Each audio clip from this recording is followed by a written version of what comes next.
SPJIMR's Center for Wisdom in Leadership presents its podcast series called Past Imperfect. You're listening to Past Imperfect, a history podcast brought to you by the Center for Wisdom in Leadership at SPJIMR. I'm Dinyar Patel. As India approaches its 2024 elections, the central question will be to what degree a coalition of opposition parties can challenge a dominant political behemoth, the BJP.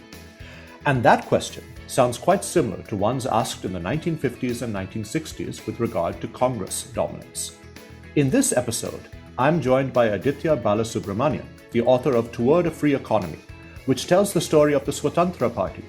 The Swatantra Party was established in 1959 and briefly became the chief opposition party to the Congress. It articulated an economic vision at odds with Nehru's: less regulation, less state involvement, and lower taxes.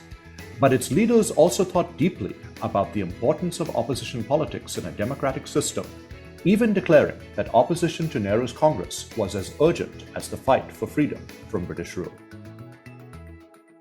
Hi, Aditya. Thank you for joining us today. We really appreciate you for joining us, especially because your book is quite timely. You deal with the issue of opposition politics in India.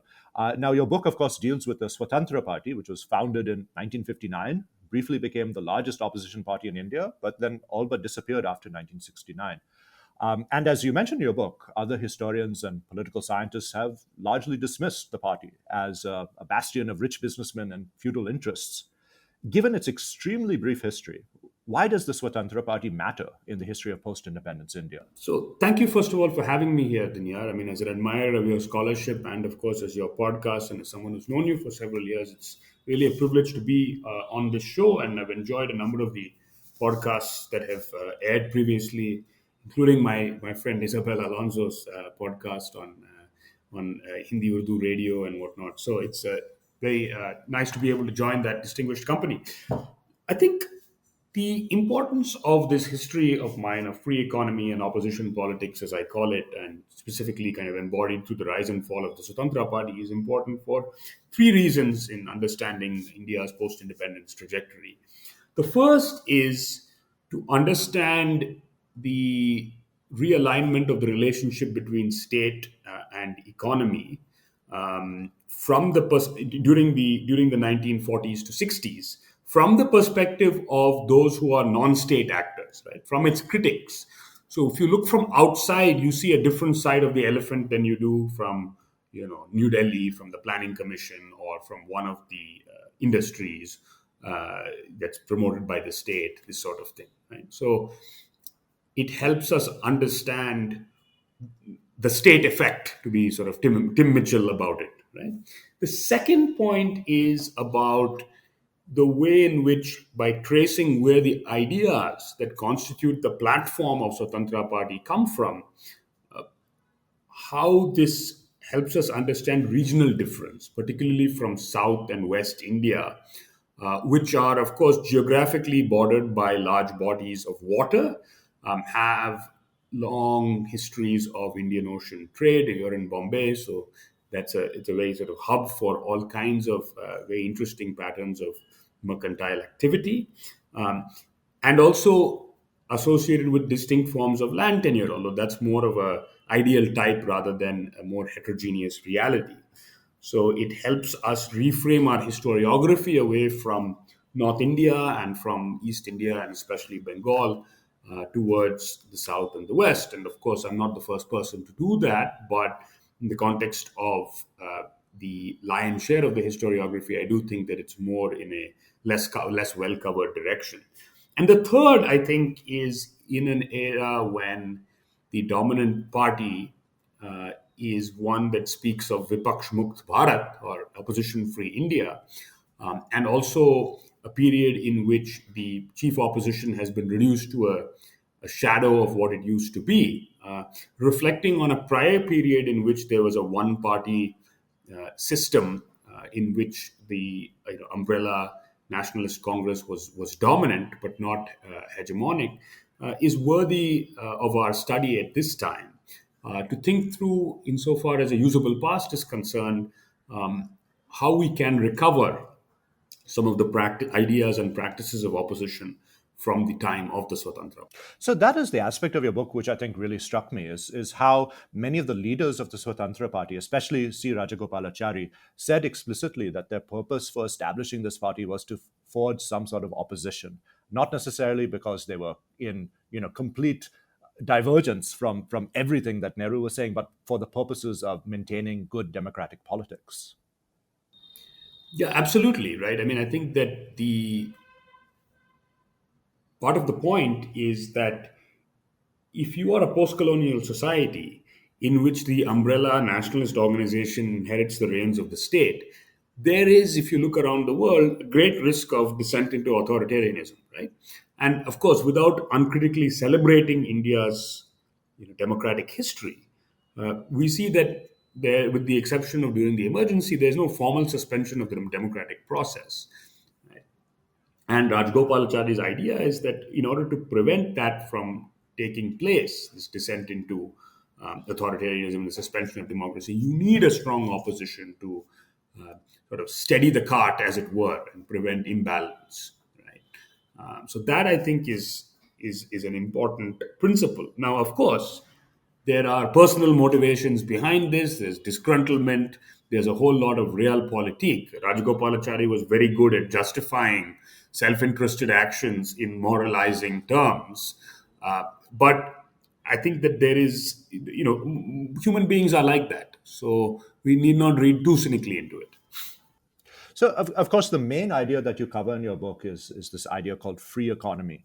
And you talk about the life of free economy both during the period of the Swatantra Party as well as before.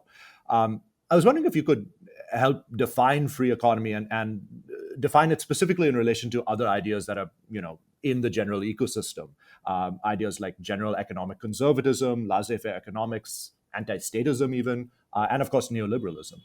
Yeah, absolutely. So one way of pursuing the history of ideas, which is this is a book that is broadly in the history of ideas, is to try to recover the idioms that are used by the historical actors that form the focus of the study themselves, right? And to try to do so in a historically contextualist fashion. So if somebody is saying, I'm a communist, but they're really a right-wing fascist, then that's not no good. But if somebody is kind of innovating with the form and the language and doing so in a way that seems to broadly cohere and be internally consistent, then that's worth recovering.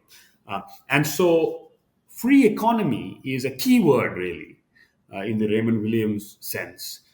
It's a kind of umbrella term that encompasses varying visions of political economy and ideas about the way that it should be conducted. But it is constructed in opposition to this foil, which is the socialist planned economy, which, of course, is something that is also far more complex and less socialist or planned than we might imagine. It's more kind of state capitalist with a direction from the center. But as a political idea, right, it is something that gains great valence. And so free economy has to be understood as the reverse of socialist planned economy. And it is also something that is seen as the economic analog of political freedom after 47, right? So that's why it kind of takes certain kind of purchase. Now, this is a discourse that emerges in India in the early 1950s in an institute at the intersection of Vittalbhai and Vallabhbhai Patel roads in Bombay called the Libertarian Social Institute, right? So it has a sort of homegrown roots. It is considered to be, by its progenitors, something that is distinct from 19th century laissez-faire, which they believe always tends to, the aggregation of capital accumulation in a few favored business groups. Right? They think that laissez-faire necessarily leads to monopoly. It is distinct from, or at least it conceives of itself as distinct from neoliberalism, in that they actually believe that neoliberalism is a newfangled form of laissez-faire, even though it's not, and there's a wide literature on this. But speaking from the perspective of these actors in Bombay, but what free economy ends up meaning, right? Originally, it's essentially a idea about an economy that's free from the domination of any particular group, that allows decentralized activity, almost kind of Schumpeterian small entrepreneurs competing in some kind of market, production taking place via cooperatives, right? Uh, what it ends up meaning, right, it becomes something that is defined by, I would say, four elementary characteristics across the various visions that develop and practices that develop in southern and western India. And the 4 points are as follows. One, it connotes a particular kind of anti-communism, and that is not just against the Communist Party, but is a particular kind of rhetorical valence of, today you nationalize the airlines, tomorrow you're coming for our heads. Right? And that's pitched against the Congress Party rather than the communists. The second thing that free economy connotes is decentralized economic activity. The third thing that free economy connotes is unfettered private economic activity. So, in other words, you don't have to deal with cumbersome regulations in a free economy of the government. You don't have to spend tremendous amount of time appeasing the bureaucrat to get your foreign exchange license. Right?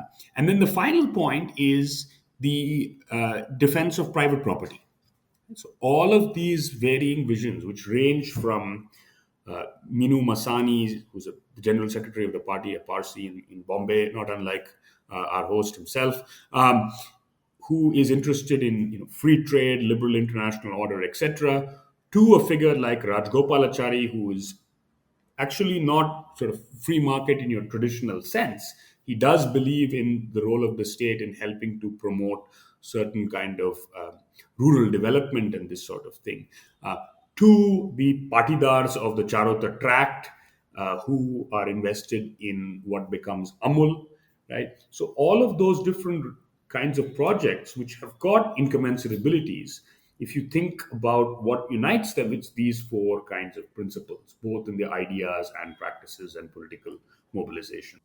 So the one moment, I mean, again, in your response, you were talking about ideas like anti-communism, decentralized economic activity, and that reminds me of one particular moment that seems very seminal in understanding why so many people finally broke with the Congress Party and decided to put words into actions and actually establish an opposition party. And that was the 1959 session of the Nagpur Congress, where the Congress Party passed a resolution in favor of cooperative farming. And this really seems to be, in many ways, like a decisive break for many individuals at the right end of the spectrum of the Congress Party. Is that a correct reading? Yeah, absolutely. It's a very accurate reading. And what happens is, in 1958, the Congress has published something about cooperative farming in China. They've sent a study group to China, right, look at the agrarian cooperatives, etc., and the report has been published. Now, to be very clear, right, there is very little political motivation to pursue something on the Chinese model in India, where you essentially socialize property, you compel people to work in cooperatives, etc. The language is always about voluntary joint cultivation and this sort of thing. But it's moving in a direction, right, that the agrarian interests, who are a part of the Congress right, and there's a wonderful discussion about this in Francine Frankel's book, India's Political Economy, which remains the standard text on these issues. This is a straw that breaks the camel's back, because it's not so much about what Nehru is doing. It's about the concerns about what Nehru might do, and this global context of communism unfolding, and the fact that you actually sent this study group to China. You didn't send a study group to look at consumer cooperatives in Los Angeles, right? Because of course cooperatives mean many different things, right? There are cooperative purchasing schemes, cooperative marketing schemes in India. From the colonial era, it's cooperative credit that's extended to rural areas, particularly in the Madras and the Bombay presidencies. So it's not just about what there is a fear of what is taking place, but it's also about, now we have the political capital to break away, because we can paint this as cooperative leads to communism, dissolution of private property, and that strikes at the very heart of peasant India.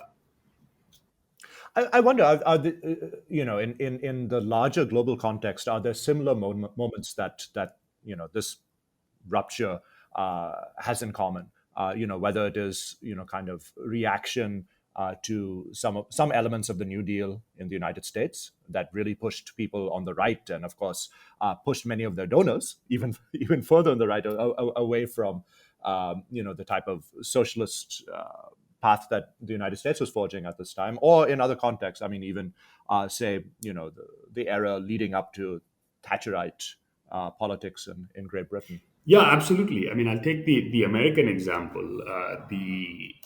Again, not so much in organized politics, but sort of breakaway interests who are responding to the New Deal, right? Which, of course, itself has got many of its own kind of contradictions. If you read Amy Offner's book, you'll see that David Lilienthal, who's the engineer of decentralization with subcontracting to private sector, is also the father of the Tennessee Valley Authority. He then goes out to Latin America and is very embedded in capitalist networks. But there's a guy who's an American individual decentralist who's interested in kind of returning back to smaller forms of economic organization, valorization of agrarian life, but with machinery rather than the sort of Gandhian, the Gandhian style. So someone like this is deeply invested in, a sort of rightward movement around individualist anarchism. He is someone who wants to create an alternative to a particular kind of New Deal, liberalism. And it is some of these interests that actually will join together and be part of the Republican Party later on.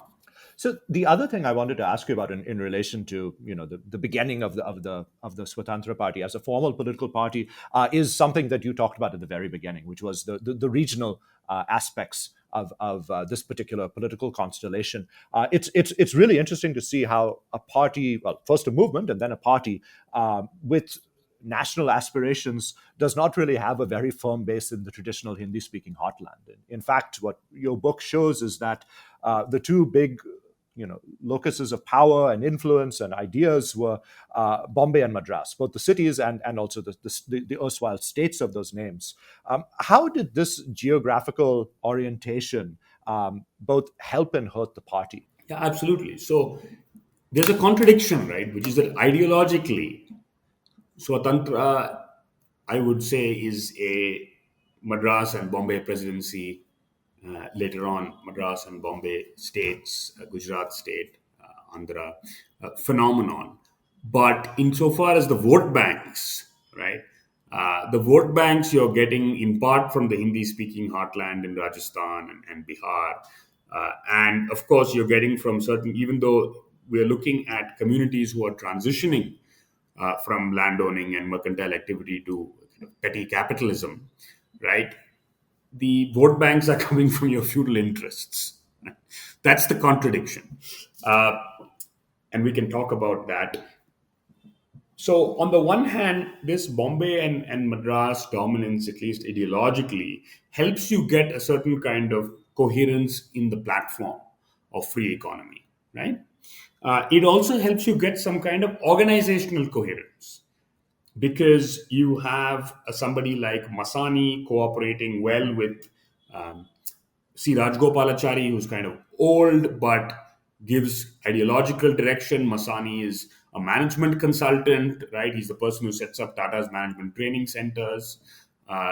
He is very good with the details and making sure things get done. You have someone who's a good mass peasant leader like N.G. Ranga. And in a sense, there is a kind of synergy, I would say. They complement each other well. But at the same time, right, these folks are not able to capitalize on certain kinds of developments and form wider coalitions and get through the disconnect in some of the Hindi-speaking heartland, where a figure, for example, like Charan Singh becomes quite successful, right? And I think that's the that's the sort of challenge of for Swatantra. The other point is about the character of the people who are founding the party from these regions, with the exception of someone like Ranga. Rajagopalachari and Minu Masani are not mass politicians. The time that Masani is first elected to the Lok Sabha is basically is basically because of Jayaprakash Narayan, his colleague in the nationalist movement's kind of great political capital. Rajgopalachari is always nominated from like the university constituency or something like that, right? So this becomes a mobilizational problem for them, right? And that feeds into this point where this is an elite party, this sort of. So perhaps that's a good opportunity to focus on one or two of the key individuals in the party. And I'll start off with Rajagopalachari. You mentioned in the book that Rajagopalachari is a person who today many people in India would have a great deal of difficulty identifying, despite his towering role that he played in the Indian nationalist movement. How precisely did Rajagopali's relationship with Nehru shift so dramatically over the course of maybe 2 decades, from one of close cooperation in the nationalist movement, albeit with significant differences, to one where he's now leading the biggest anti-Congress opposition party, against Nehru, essentially?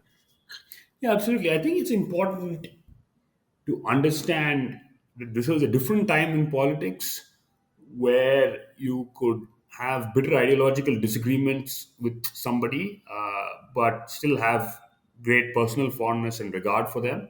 Academia also used to be like that. Maybe less so much. Many places in the world used to be like that. Yeah. E.P. Thompson and Eric Hobsbawm used to go after each other on the pages of various newspapers. But if you read Hobsbawm's obituary of E.P. Thompson, it's unbelievably respectful, right? So, but I digress. What happens is that in the Congress party, Rajgopalachari was always associated with the Congress right? Nehru was on the left of the Congress, so there were certain differences in that respect, but both were committed Gandhians, right? Rajgopalachari is originally the preferred successor to Mahatma Gandhi, right? And his signal contribution to the nationalist movement is to bring the South behind Gandhian forms of politics, right? Otherwise, it was a little bit more of your polite, elite, city-based, petitioning kind of a formation in the Madras presidency. So he's somebody who's linked to Mahatma Gandhi through marriage, right? His daughter Lakshmi is married to Devdas Gandhi, who's the proprietor of the the editor of the Hindustan Times. But there are these differences that crop up, and none more so prominent than, of course, the question of political economy. And of course, in terms of events, is Quit India movement, right? So with the Quit India movement, Nehru is, of course, for the Quit India movement. Rajgopalachari believes that India should not pursue the Quit India resolution because he believes that they should cooperate with the British and earn their freedom, right? So that essentially leads to the sidelining of Rajgopalachari in the Congress. And despite his prominence, right, if we think of Patel, Rajaji, and Nehru as the three kind of major figures, the person who leads the most undistinguished career, in a manner of speaking, is Rajgopalachari, right? Vallabhbhai Patel is the Home Minister, Deputy Prime Minister. Nehru is the Prime Minister, the Minister of Foreign Affairs, etc., Minister of External Affairs, etc. Rajgopalachari essentially becomes Governor General, Governor of West Bengal, Minister without portfolio, briefly the Home Minister, and then is consigned to oblivion in Madras, writing Ramayana, right? Until he is then asked by the Congress to take over a caretaker government, a minority government after the communists have done very well in the 52 elections. So the Congress asks him for that favor. He does it. But then when he pursues a rather ill-advised scheme to double school enrollments, which ends up meaning that you spend half the day, students have to spend half the day pursuing their hereditary occupations, which reifies caste, this becomes a way in which a way for the progressive elements of the Congress in the Madras presidency to bring down his government and kind of establish themselves more prominently and forge a template for their own dominance, the conquers and their comrades. So Rajgopalachari is unbelievably bitter now, right? And he's somebody who's always been of a more conservative economic disposition than a figure like Nehru, right? Who in his earlier life was broadly sympathetic to communism, right? Although he later kind of diverges, and he certainly believes in a particular kind of techno-scientific modernity, uh, heavy industrial planning, centralized governance, all of that. And Rajgopalachari decides that enough is enough, and takes advantage, right, of some of the simmering discontent and challenges with the import substituting industrialization model, and in a sense um, some of its neglect of agriculture and smaller business, etc., and is able to use that or funnel that into a critique of both planning, but then, of course, of Nehruvian society and economy at large. And of course, the other really interesting aspect of all of this stuff that Rajagopalachari is doing is that he's doing it when he's 80 and 80 plus. And I just wonder in that sense. Again, I mean, we talked a little bit earlier about things that both helped and hurt the Swatantra Party. On the one hand, he's a man who's 80, and as you document in your book, I mean, he never was someone who really could connect with the masses, at least through oratory, and certainly in his 80s, he would have a great deal of difficulty doing so. But on the other hand, he's a nationalist veteran and someone who's recognized across the board and across the country for his accomplishments. So in that sense, I mean, how does someone like Rajagopalachari again express both the strengths and weaknesses of this? Yeah, absolutely. So on the one hand, Rajgopalachari is an extremely learned person, and not necessarily formally. I mean, he has a BA degree and he's a lawyer, but he's somebody who, from the 1920s, has been writing on an unbelievable range of things in the nationalist movement. He's, in a way, the architect of the Gandhian prohibition policy. So he knows a lot about alcohol, even though he hasn't touched the substance. He has been invested in translating canonical texts, both of philosophy and religion, in Christianity and Hinduism in Christianity into Indian languages. So Marcus Aurelius's Meditations, which have been translated. He writes his own rendition of the sort of trial and death of Socrates, right, where he calls Socrates a great satyagrahi. He translates textbooks from on physics from English to Tamil, right? He writes a educational manual for chemistry, which he calls to take place on the front veranda. So Thinnai Rasayanam, so front veranda chemistry. So all of that, and the fact that he's written these best-selling renditions of the Mahabharata and Ramayana, contribute to a particular understanding of him as a sort of sage person, right? And that means that if he speaks, people will sit up and listen.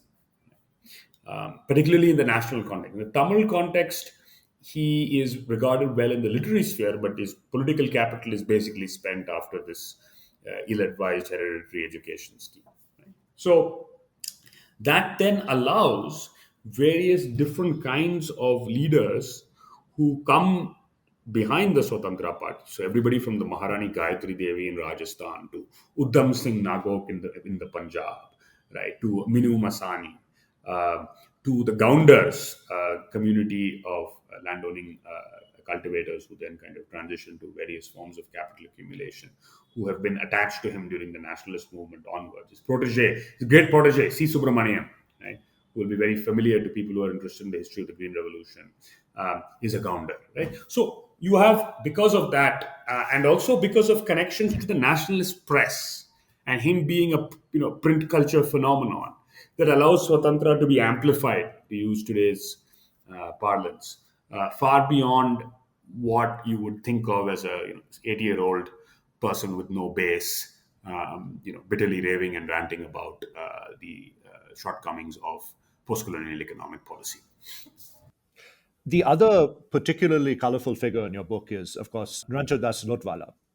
who, as you describe, was a Bombay flour mill baron who made his money by hoarding supplies during World War I in good Bombay tradition, then gravitated towards international socialism, and of course then drifted rightwards towards libertarianism. You describe in your book a man who helped publish the first Indian edition of the Communist Manifesto and then became a strident anti-communist.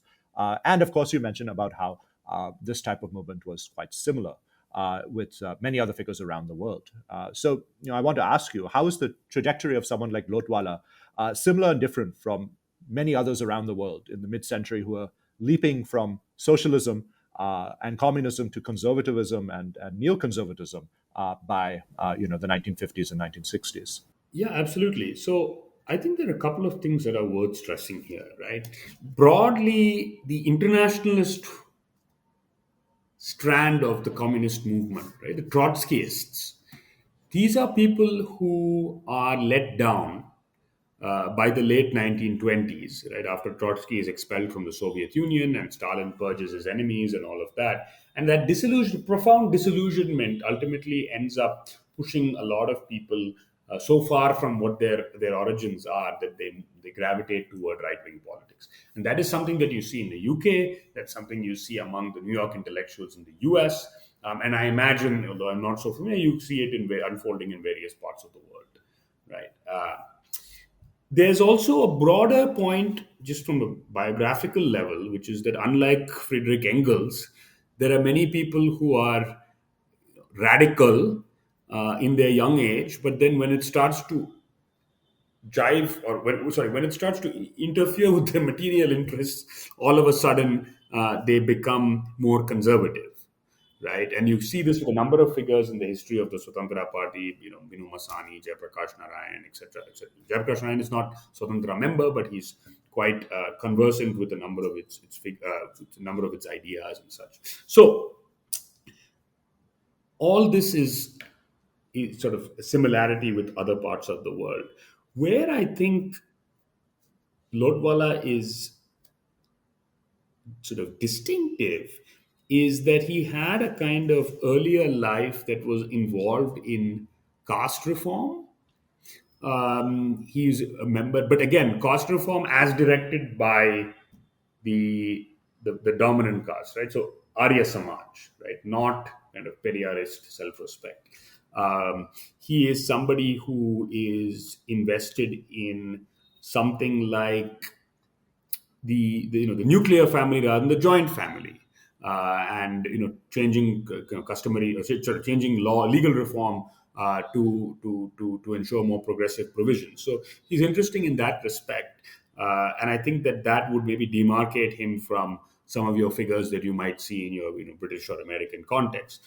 There's something else that I want to stress that is distinctive about him, which is that even though he originally, particularly in the aftermath of partition, starts to produce a number of rather bigoted op-eds in the Libertarian Journal about Muslims in India, saying that, look, if you have partition, then why in God's name should anybody even give Muslims rights in India, right? Because if they wanted to be full and equal citizens, then they shouldn't have asked for Pakistan. This is his rationale, not mine, right? But what ends up happening is when he starts to read the writings of the RSS and Sangh Parivar organizations, right, being produced, and also some of the early documents toward the creation of the Bharatiya Janasangh, he starts to feel that they are so irrationally attached to Hinduism in a way that's devoid from its history, and without acknowledging the evils of the caste system or what he calls the really impressive reach of Buddhism. He basically starts to deviate from them and starts to shed that majoritarian rhetoric. I think that's interesting in today's times. And also, it's interesting because very often your economic conservatives, because they're small in number, right, often have to ally with religious conservatives in order to get bigger numbers. You see this, for example, with Reaganites in the 80s and Thatcherites and all of that. So I think that's kind of distinctive. The other thing which seems quite distinctive about the Lotwalas is that Ranchodas's daughter, Kusum, was closely involved in the free economy project as well. But as you note in your book, free economy was for the most part a man's world. So I want to ask you, how did the idea of free economy preserve and build upon certain patriarchal and traditional attitudes towards women's roles in society? Yeah, I think that actually goes way back to the beginnings of free economy discourse, not just the Swatantra Party. And the way it does is as follows. So the reason why free economy even becomes a thing in India is because of Kusum Lodwala, who is Ranchod Das's daughter. She is somebody who is a accomplished badminton player, All India radio journalist. Her the Lotwala daughters were actually allowed, and sons were allowed to pursue whatever occupation they wanted. And actually, the elder daughter, Bachuben, is the first woman elected to the Bombay Municipal Council. Now, but now Kusum, of course, ends up having to give up her career, right, to support her father in his efforts, because he's pretty old by the time the Libertarian Institute is founded in 1947. Lives in the outskirts of Bombay, in Deolali. And so she's the one who's really responsible for getting materials from overseas, from organizations like the Foundation for Economic Education in New York, various kind of anarchist leagues. She's the one who's responsible for producing the journal, upkeep of the hostel that they run, managing day-to-day events. So what I call a kind of subordinate but significant role. And of course, in the archival record that I've been able to assemble, there's a ton of information about Ranchod Das Lodwala, but very little about Kusum. I haven't in 10 years been able to find a photo of her, right? And of course, she is described as the great collaborator and kind of amanuensis of her father. So that is at point one, origin. But in terms of ideology of free economy and sort of circumscription of the imaginaries of free economy, I would say a couple of things. The first is women, in terms of the way in which they are appealed to, are as food preparers and gatherers of, and custodians of the household. And so when Maharani Gayatri Devi goes into the field to encourage women to vote for the party, and she says, look, as you or I wouldn't want our house dirty, we also want municipal administration to be clean. Right? Leelavati Munshi, the wife of K.M. Munshi, says, look, I am free of corruption because I don't need licenses and permits because I'm a housewife. So there is that invocation of the woman. The woman is the one who buys vegetables so she can understand inflation. Right? Similarly, there is, in the visual literature of the party that I go in some detail to unearth, the Swatantra Party targets an imagined middle class citizen. And in a way, this citizen doesn't really exist, and they're not actually clear about what this is. And their idea of middle class is far more elite than anything that actually we can think of as the middle of any kind of distribution of social or economic well-being in the country. It looks more like the R.K. Lakshman's common man, who was not really common, And the figure that is appealed to is always visually a male, right? 45-page. And then in terms of organizationally, 45-page list that's originally made of, here are some people we can contact to build out this party. There's not a single woman. Now, the Maharani Gayatri Devi does become an important woman in the party and wins a very one-sided election. But in her memoirs, when she wins that election, she says, this was all thanks to the immense political capital that my husband had. Okay. So this is what... this is why the way in which free economy isn't really free for all. And one final thing that I'll say is a figure like Rajgopalachari is deeply opposed to the Hindu Succession Act, through which women are able for the first time to inherit some of the ancestral property, able to inherit half of what their brothers are able to get, but still it's better than nothing. And he believes that this will destroy the fabric of the family, right? And there is a cartoon that runs in the Tamil magazine Kalki, with which Rajagopalachari has very strong connections and in many ways translates his views on political economy to the Tamil print sphere. And that cartoon has got a caption that says Urimai Por, Battle of Rights. It has a woman that is being pulled in one direction by her brother and the other direction by her husband. Okay, so there is, underneath the surface of free economy, there are all kinds of gendered exclusions taking place. And it's striking to see that. I mean, you said you could not even find a photo of Kusum Lotwala. How those gender you know, gendered attitudes translate also into what is preserved of the legacies of these individuals. Um, I wanted to on the topic of the distribution of material that the Swatantra Party kind of published from uh, the late from the 1960s onwards. I wanted to ask you about the Swatantra Party's efforts at outreach. So you say the following in your book, that the party accorded greater importance to its educational objectives than to its electoral success, and you demonstrate that just through the various publications like the ones you were talking about. Why do you think this was the case? If you're looking at India in 1959 and the behemoth of the Congress, right? The Congress was an umbrella organization that accommodates varying ideologies across the spectrum, right? Everybody from your Hindu revivalists, right? People who are Hindu Mahasabha or whatever Hindu Mahasabha will then move to the Hindu Mahasabha, to people who are so far of left of center that they are practically communist, right? And so you have this umbrella party of consensus that incorporates a lot of heterogeneity, and then you have your parties of pressure that are these minor opposition kind of phenomena, but they're not actually that invested in trying to wrestle power away from the Congress, and basically their agenda is to shift the center of gravity one way or the other, right? So what is substantial about Swatantra is that it is actually a movement that makes an effort, right? So I'd qualify what you've said. It actually does make an effort to try to bring down the Congress, and is successful in a couple of places in doing that. But there is a recognition that, look, we're not going to get 250 seats in the Lok Sabha. Absolutely not, right? And the idea is that, look, we have enfranchised a population that is largely poor and uneducated. Uh, what is important, just as it was in the nationalist movement, is to help people understand what does it mean to participate in a democracy. Take economic issues from the domain of experts in the planning commission or the pages of EBW or seminar, and try to bring it to the streets. Now, of course, they have difficulties in doing this.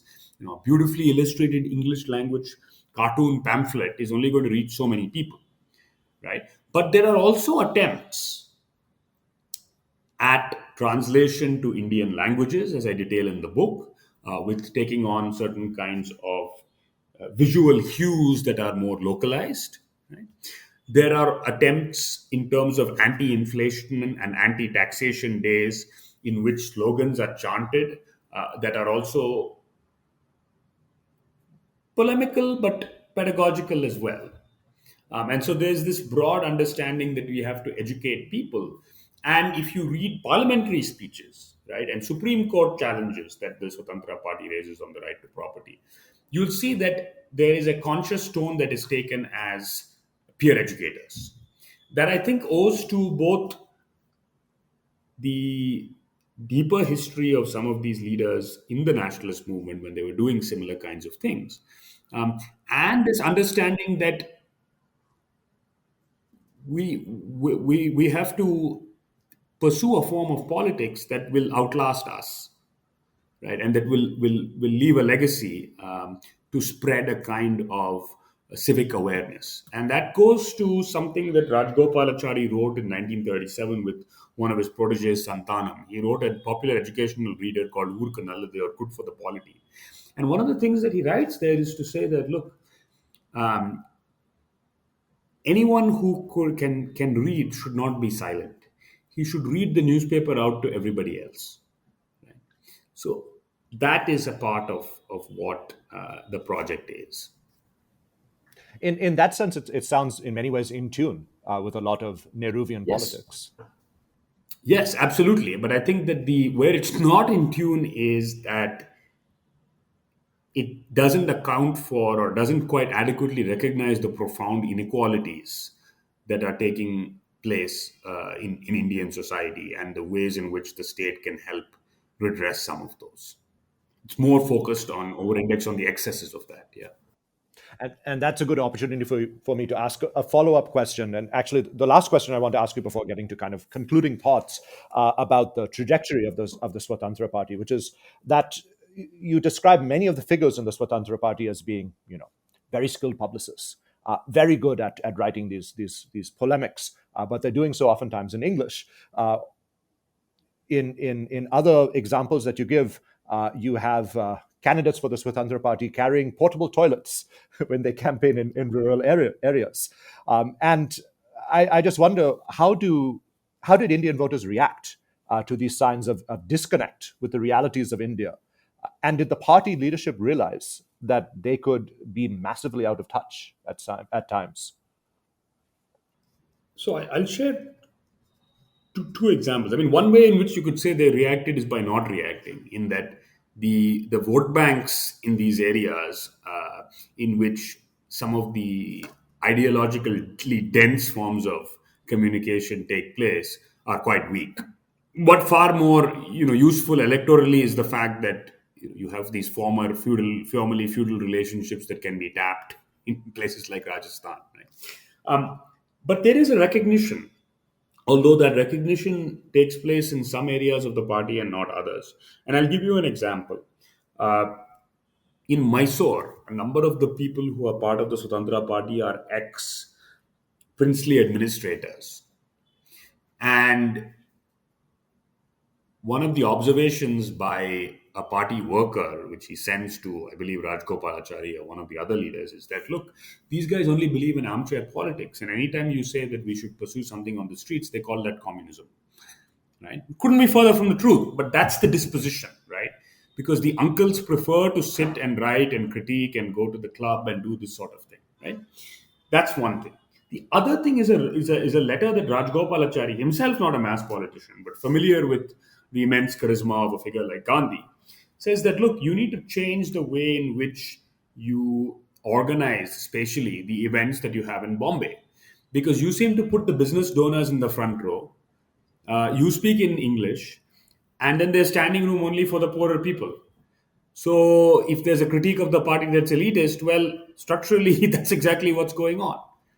So I think that's a kind of awareness that develops. But that's something that a figure like Masani is completely blind to. Completely blind.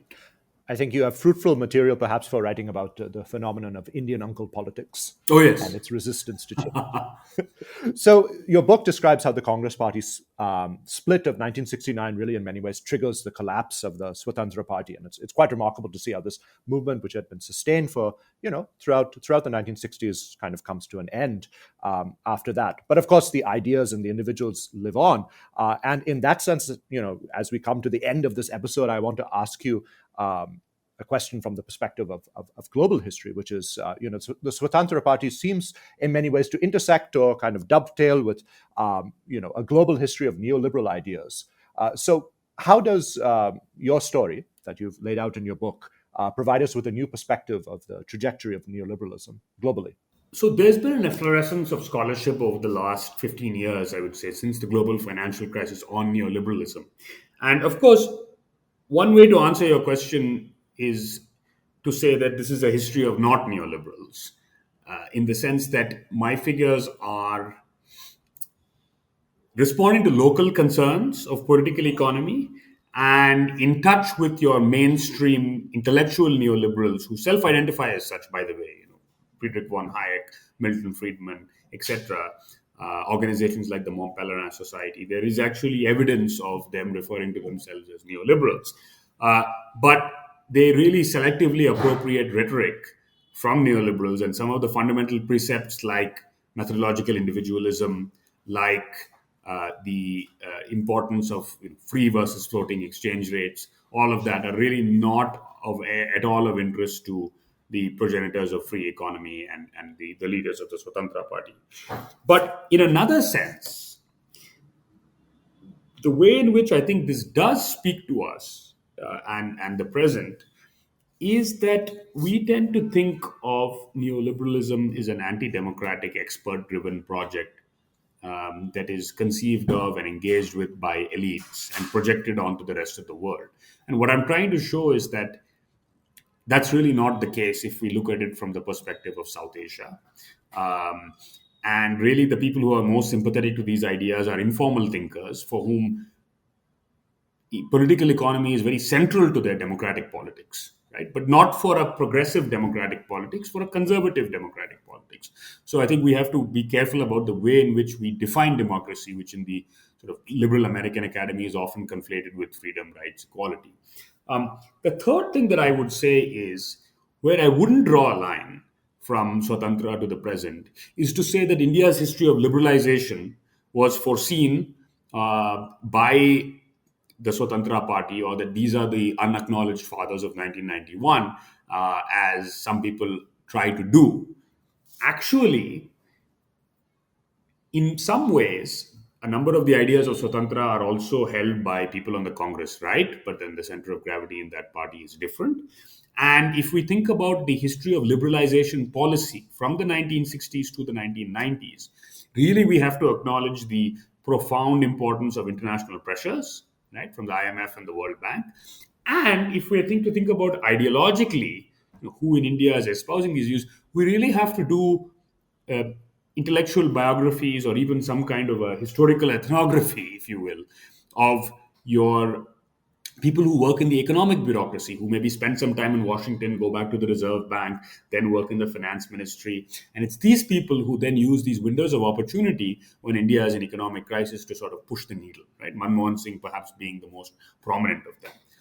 So that's where the way that I would say that, this is we can't draw a line to the present, but where we can, I think, is to think about which communities have disproportionately benefited from liberalization.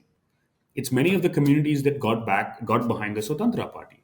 Kammas, Reddis, Patidars, right? Tamil Brahmins, Gaundars. And also, if we're to look at South Asians overseas, look at the Telugu communities in the United States, right? Look at the Tamil communities in the United States, the Gujarati communities in places like the United States. These are the people who helped define global South Asia, right? So that's in the 1990s and beyond. So that's how I would end with a note on the present. Right. And the last question I want to ask you is, towards the end of the book, you reference discussion about the need to revive something like a conservative party like Swatantra and in the current political moment. And I just wanted to ask you your views on this talk, especially given that conservative politics have taken such a dramatically different turn. Yeah, absolutely. I think that there are certain kinds of revivalist constituencies that exist. One of them is perhaps the Center for Civil Society think tank, which who have been great encouragers of my work and facilitators of it. There are publications like Mint, which have traditionally argued for a revival of the Swatantra Party and particularly paid homage to the figure of Rajgopalachari. Now, it's surprising to me that a lot of these interests, right, have been upper caste, Hindu, business kind of communities.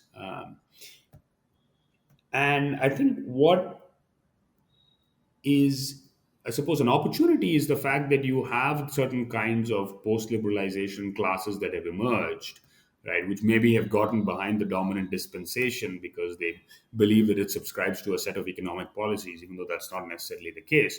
And perhaps those constituencies can be co-opted, constituencies which did not exist in the 1960s, for example, because they had not been able to benefit off of service sector-led private sector growth.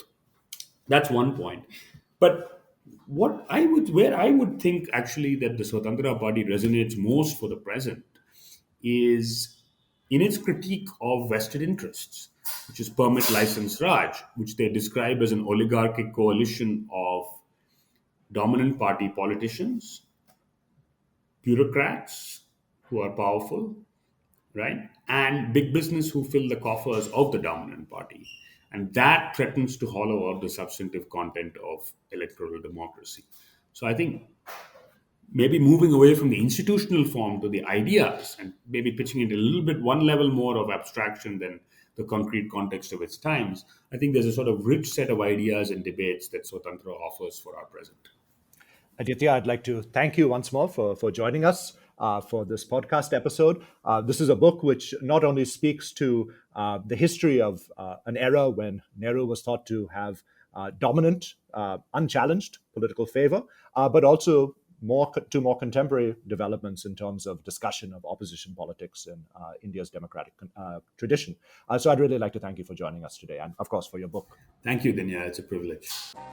You were listening to Past Imperfect, a special podcast series by SPJIMR, brought to you by SPJIMR's Center for Wisdom in Leadership, produced by Vinita Dwivedi.